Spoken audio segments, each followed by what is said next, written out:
I need you! Take me back! Please! I'm going crazy! We are losing men to peace. We are losing men to ourselves. Every relationship has a breaking point. When the same issues keep happening over and over, eventually one person decides they've had enough and chooses peace over constant conflict. In today's video, we'll look at emotional moments where women tried to reconnect with their ex-partners after the relationship had already ended. As the video goes on, each situation becomes even more surprising. I wanted to see if maybe we could close the door on the whole divorce attorney type stuff. You know, I'm getting real sick and tired of you calling and coming over 24/7. Okay, well that's rude. That's not how I was expecting you to answer the phone at all. You want me to be cordial? This isn't a cordial period of our life. I hope you know that. I was hoping we could have a cordial conversation. Are you willing to listen or no? Fine. God forbid. I mean, Okay. I should let all this go through calling- the attorney, but what do you want? God. Well, I'm hoping that we can lose the attorneys.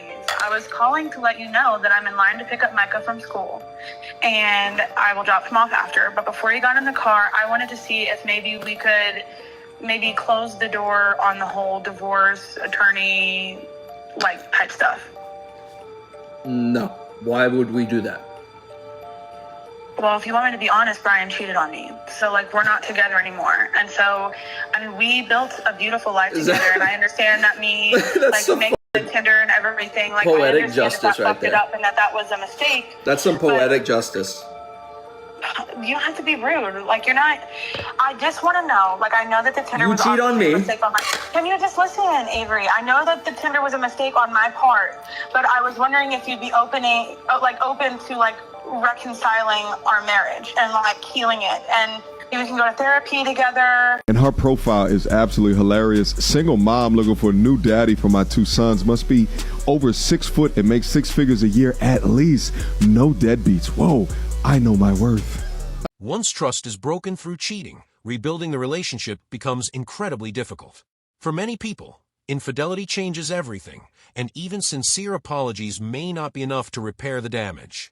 Decisions like these can have consequences that last for years. Watching my ex thrive, it's a beautiful thing, but it's really triggering for me because I walked away with literally having to start over after 12 years of starting over, of wondering if I'm going to be able to keep a roof over my head with my boys and not being able to just go out and play in our backyard like we used to, and wondering if I'm going to be able to feed them. And you know what, man? Any guy who gets left, maybe his wife divorces him or his girlfriend leaves him, every man should strive to achieve this level of success and thrive this much that your former girlfriend or your ex-wife opens up her front camera and tells the world your success literally is triggering her. She literally said it triggers her. One interesting part of situations like this is that ending a relationship doesn't automatically erase emotions. Sometimes the person who chose to leave later struggles when they see their former partner moving on. When those feelings are shared online, the entire situation becomes public for everyone to judge. Stop! Stop!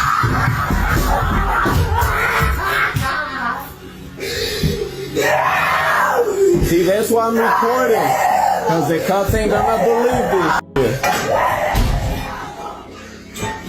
But she also needs an exorcism. Men 1000% should just start walking around with body cams on them 24/7, because 1000% she would have tried to blame that on him. I have 2 children. I have one that's almost 9 and I have one that just turned 4, and neither of them have ever thrown a tantrum that ridiculous. All in unison, at the count of 3, I want you to guess why she's throwing that tantrum. 1, 2, 3.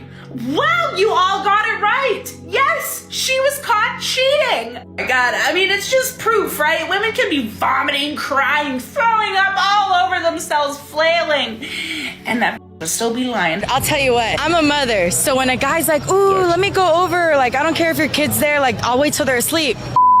blocked. Real quick. Done. Like, what the you mean you gonna wait for my kid to be asleep? Hell. Yeah, real quick. That's an instant. This was definitely one of the most emotional moments in the video. The conversation escalated quickly, showing how differently people view relationships today. Some believe personal growth, career goals, and peace of mind should come before romance, while others still expect relationships to be the main priority. No matter where you stand, it's clear that modern dating expectations have changed a lot. We are losing men to peace. We are losing men to ourselves. Men no longer prioritize women. The man at peace is an unbuyable man. Some women are still thinking that men are in that scenario of chasing after, calling, despairing, for the lack of a woman, for her absence, when in reality, today's man, he is increasingly valued.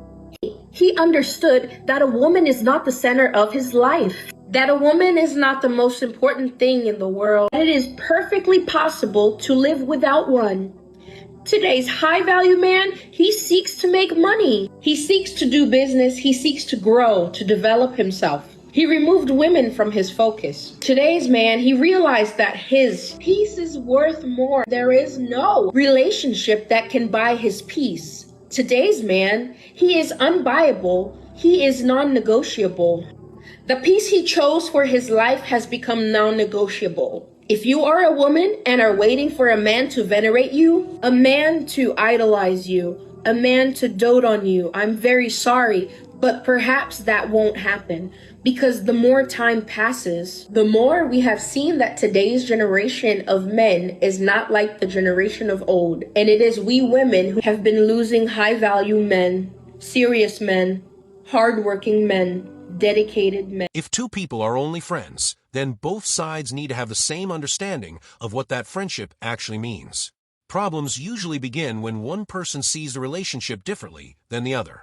Honest communication from the start can prevent a lot of unnecessary confusion. Okay, so me and my friend, a platonic homeboy, we went somewhere last night and we had to get out the car like 3 times. Okay, and he didn't open my door not a single time. So I let it go by a couple times, and then I said, now that's your 3rd time not opening my door. And he was like, well, I feel like that's romantic. And I said, wait, wait, this is a common courtesy, okay?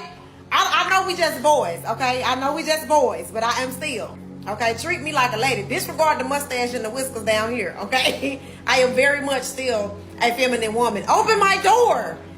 Open my door. Am I tripping? Bro, open my door, bro. What y'all think? You know, if you ask a lot of women how they feel about traditionalism, they don't like it.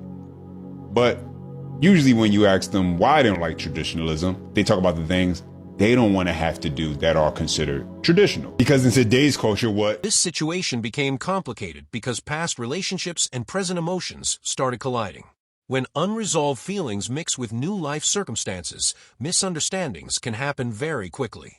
It's another reminder that emotional baggage often follows people into future relationships. Like I lost him, I moved on, and I got married. You got married? Yeah. You're currently married? Yes. Oh, yeah. No. Oh, you gotta be kidding me. Ma'am, are you trolling me? No, I'm not. You broke up, this guy called it out, and you said you went and got in therapy, and you're married. You're actively on a platform with 1 million folks, actively talking about leaving your husband to get back with your ex. What? Go ahead. Yeah, he's high value, and my husband is 25 years older than me. And so I would want to be with this other high value man because he's only about 15 years older than me. So. And what does your husband do for a living? He's a pipe fitter. He works at a shipyard. So, if I'm hearing you correctly, you're with a previously high value man who was 15 years older than you? Yes. And you kind of ruined that relationship, ran in a ditch. He suggested therapy. And you came in saying you went and got therapy, but also in that course of time, you've moved on and you got married to a man who's 25 years older than you. And the reason you want to break your covenant with God and wreck your home of the pipe fitter guy is because the previous guy was higher value, meaning he earns more money, Yeah, and his social status. You probably have to be probably the worst woman I've ever spoken to. What? Wow. Yeah. I was hoping you were trolling, but the more you talk, the more realistic you are. So I honestly hope whoever knows this woman's husband, make sure he watches this video. Many relationships are influenced by expectations surrounding trust, commitment, and financial stability. Over time, people naturally pay attention to patterns in their partner's behavior, and those patterns often shape future decisions. Long-term compatibility depends on both people sharing similar values and communicating openly. All right, y'all, so do you side with a man or woman in the case I'm about to present here, okay? I'm actually going to side with the man on it, but I'd like to hear what you have to say. So, this man and this woman, husband and wife, they're having a party. They've been married for a couple years, and the guy's stepkid, her kid, you know, is there at the party. Everybody's having a good time or whatever, and he's giving relationship advice to some of their friends. And she comes over and says, don't take relationship advice from him. And he thinks she's playing around and says, well, it got me you, didn't it? And he gives her a kiss or whatever, and she says, the only reason you got me is because I was recently divorced, scared, and I had a kid. And basically, he was a safe choice. And he goes silent, right? And I mean, I don't know. That would be so freaking devastating. Okay. But a couple days later, she realizes how silent and how affected he is. And she tries apologizing. He said, I'll be okay. And then like 2 weeks later, she's starting to get into panic because he will not talk to her. He won't do anything. She starts cooking his favorite foods, trying to do all the things that he likes, even goes so far as to have their kids go stay at her parents' house, or his stepkid and her kid go stay at the parents' house. And then she takes him somewhere that was important to them, and they go stay a couple nights there. And then when they come back, he goes to work for a couple days. He comes back. As soon as he walks in the door, he said, can you sit down on the couch for a second? Sits down and said, we're done.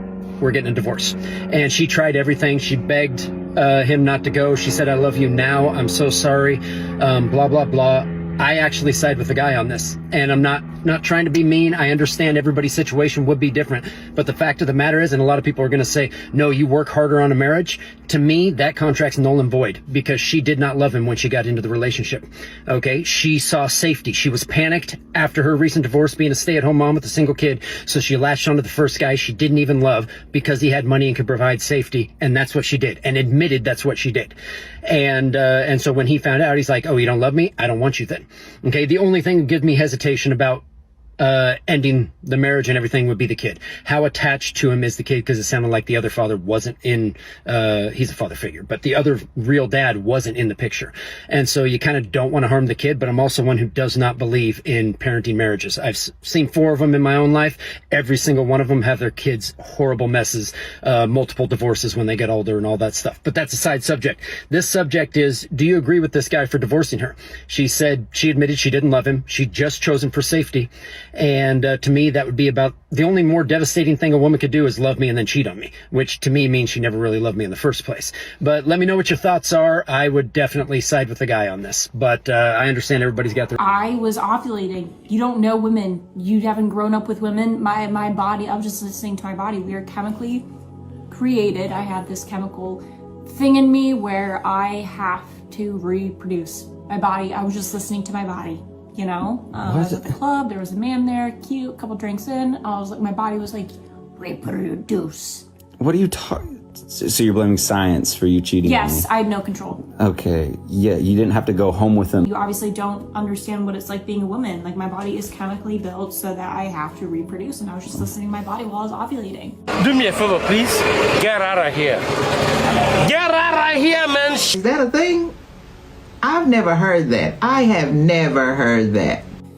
My body was screaming. My eggs were like, let me intertwine with his... Topics like cheating almost always spark debate online. Some people believe every decision comes down to personal responsibility, while others argue that emotions or outside circumstances play a role. Regardless of the explanation, accountability remains one of the biggest discussions whenever relationships fall apart. 3 years straight, my ex-wife and I co-parent fine. No issues. We didn't have any conversations past what needed to be happening for our kid. But now over the last couple of months, all of a sudden, she wants to be my friend. She wants to come to my house and sit on my counters and crack jokes and, talk about her day and talk about her problems with work and everything else. She wants to have holidays together as a family, and she wants to make me coffee in the morning when I go over to pick my kid up to take him to school. She wants to invite me up to her apartment and help her fix little things around her apartment. She wants sympathy from me when she doesn't feel good, when she's sick, when she's got to go to the doctor or anything like that. When she's stranded 30 miles away from my house in a downpour and a thunderstorm, she calls me expecting me to grab my truck and go pick her and her motorcycle up. She wants to do Halloween themed like a family with our son. But when I finally saw the light and I finally said, what's going on here? Like, is she trying to get back in my life? Is she trying to be back together? And so I asked her about it. She said, no, you're crazy. We already tried the dating and marriage thing. Why would we do it again? I'm sorry, ma'am. I made it perfectly clear to you that I will not be your friend. We can co-parent. We can, do all that stuff. That's fine. I have no issue with that. But we don't need to talk. I don't need to hear you vent about your work or all this stuff. I don't need you calling me in the morning when you get fired from a job crying your eyes out. I don't need you telling me that you're not wearing panties. Friends don't do that. I almost got sucked back into the trap. I almost thought for a minute that maybe she came around. Maybe she's changed. Maybe she's a better person. Maybe she's going to be the wife that I wanted. But then she gaslit me. She got on that phone telling me that I was angry. I wasn't raising my voice at all. I was simply trying to explain how I don't want to be your friend. I've already set that boundary, and now you're stepping on that boundary, and I'm enforcing that boundary. And you're acting like I'm nuts for thinking that you wanted to try again after you doing all of this stuff. No, you cannot gaslight me. I'm sorry. You cannot make me the problem just because you don't want to address your feelings. You don't want to address your pride. You ran around talking shit about me to your family, your friends, everybody you know, all the guys you've went out with. And now, if you were to actually do what you want to do, what your heart is telling you to do, because all your actions are saying that's what you want, if you were to actually give in to that, now all your family and your friends and everybody would think you're nuts because you ran around talking shit about me the whole time. Wait a minute. If he's such a bad person and he did these things that you claim he did, why are you trying to get back together with him? So your cop-out is that, this is what's best for our kid. Us being friends is what... No, it's not. What's best for our child is for us to just simply co-parent and not talk. Unless it has to do with our child. All the other extra shit, you're not getting your cake and eat it too. You're not getting the benefit of me as your husband without me getting the benefit of you as my wife. Marriage comes with responsibilities and expectations for both partners. Once a couple reaches the point of divorce, rebuilding what was lost can be extremely difficult. Although every situation is unique, many people eventually choose separate paths when trust and commitment can no longer be restored.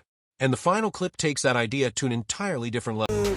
That I've done to men that I will never ever regret. Oh, this should be good. Years ago, I was dating a guy for like 6 to 8 months, right? Okay. During those 6 to 8 months, he called me to tell me that he lost his job. I was like, okay. I waited 2 hours. I said, hey, let's meet up for a drink or something to eat or something like that. And he was like, okay, yeah, sure. As soon as we get to the spot, I look him dead in the face and I said, hey, it's not gonna work out between us. I beg your pardon? And he was like, what? Are you being serious? And I was like, yes, I am. He was like, why are you breaking up with me? Is it because I don't have a job? And I was like, funny you said that. That's exactly why I'm breaking up with you. Well, damn, did you ever care about this man? That's honest. And then he goes, wow, you are a gold digger. And I was like, yeah, and you really are a broke. So look at us. And he was like, wow, you really gonna leave me over me not having a job? Like I'm not gonna go get one? And I was like, no. And he tried to make me feel bad that I was breaking up with him because he no longer had a job. And I was like, Financial struggles can place enormous pressure on any relationship. Losing a job or facing unexpected setbacks often reveals how strong a couple's partnership truly is. While some relationships become stronger during difficult times, others unfortunately begin to fall apart. If you enjoyed today's video, Don't forget to like, subscribe, and share your thoughts in the comments below.